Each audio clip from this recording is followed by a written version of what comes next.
Former world number one and the last American male to win a Grand Slam title, Andy Roddick joined me in studio here on 5 Clubs on Golf Channel. Sit down, sit back, and enjoy this very thorough conversation from one of the most thoughtful guys in all of sports, Andy Roddick. He's the last American man to win a Grand Slam title. I don't know whether he likes that or not. He's probably shocked that that thing hangs around him. That, of course, is Andy Roddick. It's good to see you. Nice to see you, Gary. This is congrats on the show. This is awesome. Thank you. You were first of all, you came on my One Up podcast when I was at Golf Channel formerly, and you were at your home in Charlotte, and I was down in Orlando. You've been in this studio before. You sat with Johnson Wagner and Brendan Young. Thank you for making the time. And for people who may not know, you really have an affinity for golf. And it's not just, I always tell people, anybody who plays golf, watches golf, thinks about golf, you're investing in it because you're taking time, which is the most precious thing. But you are an owner of a golf facility along with some other people, Sweetens Cove, one of the great fun factories in the world, in the Intown Golf Club. You're wearing the logo on your hat this morning, which is a urban golf experience. Do you remember the first golf ball you hit? I was probably pretty young. I just, listen, everyone hits those couple of good shots, hear a couple of good jokes on the golf course. I heard someone explain the thing that I'm attracted to in golf so well last week. I was sitting down and they said it's like a microwave for relationships. And I thought that was such a clever way to put it. When I retired from tennis, I was a 5-day-a-weeker, just the availability to become better at something and not give up the process just because I quit the former thing. It's been really good to me in kind of my post-tennis life. We've got a few photographs, and you're going to notice that there's one person other than Andy in all these. We're not going to mention his name because it's just not worth it. But I mentioned Sweetens Cove. I went there for the first time about 1.5 years ago, and I was blown away. I was blown away by an environment created for people. That's not it. That Ian Baker Finch, who's been one of the sensible voices in the game. That's you with him and a couple other people. Like I said, they don't deserve the mention of their name. And there's Sweetens right there. Rob Collins in the middle, the co-designer of the golf course. Johnson Wagner on the right with his brother TJ. Yeah. And Drew Holcomb, great musician in that photograph. Yeah. You mentioned it's a microwaving of relationships, the fellowship, the nourishment that you get from the game of golf. When did that start to really take hold for you? Well, there's just no other place in adult life where you will spend 5 hours with a stranger socially and pretty isolated, right? It just doesn't happen. It's like we take it as people that are involved in the golf community. I think we take that as normal, and you put it in any other part of adult life, and it's completely irrational and not normal. I love it. I think it's great. The fellowship is certainly not something that is afforded as easily in tennis. When you're navigating 5 hours in the heat and the physicality of that. So I was certainly attracted to it. A lot of my best relationships in life, post-career, are because of golf, and so I'm certainly a fan makes it seem too simple. I do love golf. Yeah, the Intown Golf Club thing. We've seen the advent of a lot of things that are outside of the traditional green grass experience. Why did you looked at Intown, and there was the first facility was Atlanta, and then Charlotte right here, and I'm proud to call myself a member of the Intown Golf Club, and Philly and Columbus, and more are online. Why do you think it's working? Why do you think it will work? Well, there was the ability to play simulator golf was out there, but it's not really what it is. All the parts of the fabric of relationships that we talked about, there was no way to take that and to make it a less expensive membership, but still tap into that social aspect of it, an elevated experience. My wife actually is involved in the design team of Intown, and you want it to feel elevated. You want it to feel like a club experience, right? You don't want to have to beg for a reservation at dinner. You want it to feel, the design to feel elevated when you walk in. But all those little touch points, when it's, we say no matter the weather is one of our slogans. But kind of just creating that camaraderie. Full-time pro, you can get club fitting, you can do a million things that you would do besides put it in the air for 5 hours, which my wife isn't always thrilled about when I tell her the timeline for my day. I'll never forget my best friend. We went on a little trip with my wife and his fiance at the time, and we were going to play in like a 2-day event at the Homestead, a wonderful little stately hotel in the mountains of Virginia. And she's like, when are you going to be back? And before he could answer, she's like, because you'll be back in an hour. And he's like, no, probably 6. And I thought she was going to decombust. Yeah. And that's the thing about what we're seeing with golf is that whether it's 9 holes, like Sweetens Cove, look, people don't go there to play 9 holes. They go to the play 99 holes. Yeah. But doing things that give you, a thread into the game, but there's an expedience to it that allows you to do other things. And that's why I think a lot of this stuff is sticky and why it's taking hold with people. Yeah, and the other thing I think is if you're 23, 24, getting off to the start of your work life, I don't know that you have 6 hours a day to play. And then when let's say you're moving on, maybe you don't move as well as you used to, Intown's a great option. You're not having to walk around, but you still get the feel of hitting good shots and all that. So if something appeals to when you're just out of college and it appeals to someone who maybe you can't play 18 on real grass anymore for whatever reason, that seemed like a win to me. Last thing on Sweetens, like I said, I went there for the first time. There's certain things, there are ingredients that you need. You've got a guy in Matt Adamski who is like the greatest P.T. Barnum guy to make you feel like, hey, today I'm part of this. And like, we're all going to share this together. But yourself and Tom Nolan and Peyton, how did you know that this thing was going to work to the degree that it has? Because it is truly the melting pot, I think, of American golf. Yeah, that's nice of you to say. I don't think I knew it was going to work. I think I knew that I wanted something fun to do with the aforementioned names.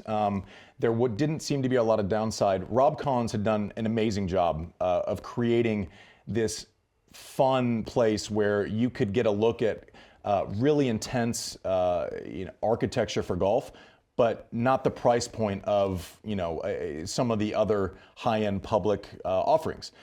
So there was some magic there. I think it was more bookkeeping that was keeping it. And you talked about Adamski, just recently named Retailer of the Year. He moves a lot of product out of that shed. So we're certainly very grateful for him. But I don't know that I knew it was going to work. I think the 9-hole part was amazing. The fact that I think it's one of the first golf courses that social media built with all the way that it was playful and it was fun. We've had people put their tents out on the first tee and then they're like, we can just unzip and hit it, and Matt will be like, yeah, I'll be in an hour. So I think just something that's differentiated, and it's not a certain type of golf experience versus another type of golf experience. Like it's a big tent in golf. It really is. You move up, play with a group you don't even know, Correct. Drop back, take a couple hours off, eat some food. It's a singular experience. There's a lot of things I could ask you about when it comes to pursuing something by yourself. And you can have great parents, great support, great friends, but at the end of the day, you got to do it. What was a great reward of doing it alone, and what was the hardest part of doing it alone? Because golfers live in that same environment. Yeah, I mean, I enjoyed it because there's nothing unfair about tennis, right? There's just nothing unfair. It's like you're either good enough or you're not, right? And similarly with golf maybe even more, just because you can get the good side of weather on a tee time where you get one afternoon it's good, then you come back the next day, maybe you get the good side of weather. There are some things that are unfair about golf. In tennis, it's the same conditions for both players. You go out there, you let it rip, and the chips really fall where they may. Conversely, it's tough when you're not having a great day. You really can't pass the ball. I always tell some players that I'm jealous because when I retired, I had still won 2 out of my last 5 tour events, but I just didn't think that I could win a major anymore. I didn't think I could kind of maybe get that rush of blood and make something fun happen. But if I was in the NBA, I would have loved the opportunity to go to a new market and be the third option, and really I could still be effective. That doesn't exist in tennis, and I'm jealous of the sports where that can exist, where you can still have an opportunity to win the biggest prize, even though maybe you're not the best player in the world. It's interesting. I wonder, with tennis, you look at the draw and you look at who you might play, and then you ultimately do play, and it's a half a dozen guys you got to go through in a slam. With golf, Golfers, I know, and Brooks Koepka actually audibleized this. I remember I was sitting right there in 2019 at the PGA, and he said, look, I got to beat a dozen guys. And it's like, wow, that's a guy, that takes a lot of chops to say that. And there's 156 in the field. But everyone kind of looked around and went, yeah, he's kind of right. What's the difference, though, between knowing who your competition is, where with golf, you get out there and the competition's really the environment. It's the setup of the golf course. Like you said, it's different.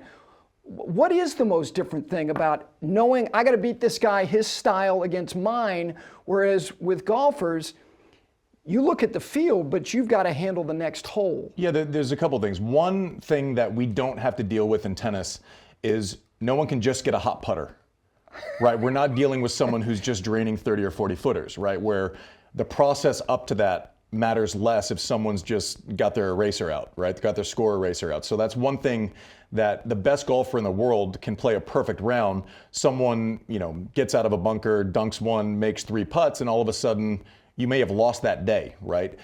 Conversely, in tennis, the best players, best minds in the world can take a scalpel to you physically, right? I don't move well this way. I don't like it short in the court this way. I always say I played the same point against Roger for 10 years. He hit that short little chip back in, and I had a decision make whether I was going to come in or stay back. Neither was a good option. I think I won 48% of those points, and it manifested in a 3-21 record. So it's just the ability to impose yourself on someone in tennis with physicality, with length of match, with X's and O's versus having a clear head, knowing what's in front of you, hole 1, hole 2, hole 3, hole 4. We don't have that benefit in tennis, but we also don't have the magic eraser to deal with. Yeah, you mentioned Federer, and look, I wanted to get into sports in any way because I was totally captivated by the performance. And one of the things is the things that you feel. And there are certain athletes in my lifetime that seemed inevitable, that the results seemed inevitable. You had to live through a period where it wasn't just one guy, it was a couple. Federer seemed inevitable. I think Scheffler is getting to that place as a competitor.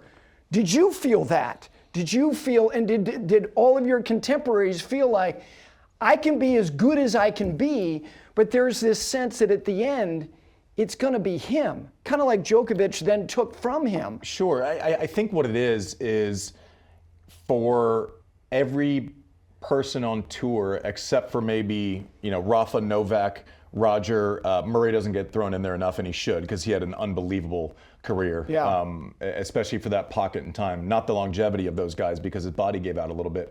But every other player outside of those, I thought, if I play well, I'm going to win. And with the greats, 2 things they do. They force you to up your risk profile, right? So I can't just stay into neutral rallies with those 3 and expect for it to go my way. So I have to take more risk. Maybe in golf, it's the same way if you're playing against Tiger. You almost have to play irresponsibly to try to outscore him. And the other thing is they just ask the question consistently, for the course of 4 or 5 hours. There's just no dips, right? And I always say those 3 especially. I played tennis, I held a racket, I hit shots. For those 3, it felt like the racket was an extension of their hand, right? It felt like it was part of it, like it melted into their palm. So absolutely, with those guys specifically, I knew I had to play well, and maybe they had to crack a little bit. And it becomes matchups, right? Like I had a better record against Novak than I did against Roger. Doesn't mean that, I think Novak has the best resume of all time. Yeah. But at a certain point, it just becomes matchups, similar to some players don't like hitting a draw. They don't play as well at the Masters, or courses affect players a little differently. But those best players, they can affect you negatively, which is a whole nother thing. Were you always comfortable with confrontation? Because to me, tennis, there's an intimacy to the competition, and you got to deal with that person 2, 3, 4 hours. Golf is not so much like that, and they have team competitions, and I think guys like Patrick Reed, I think he finds comfort in discomfort.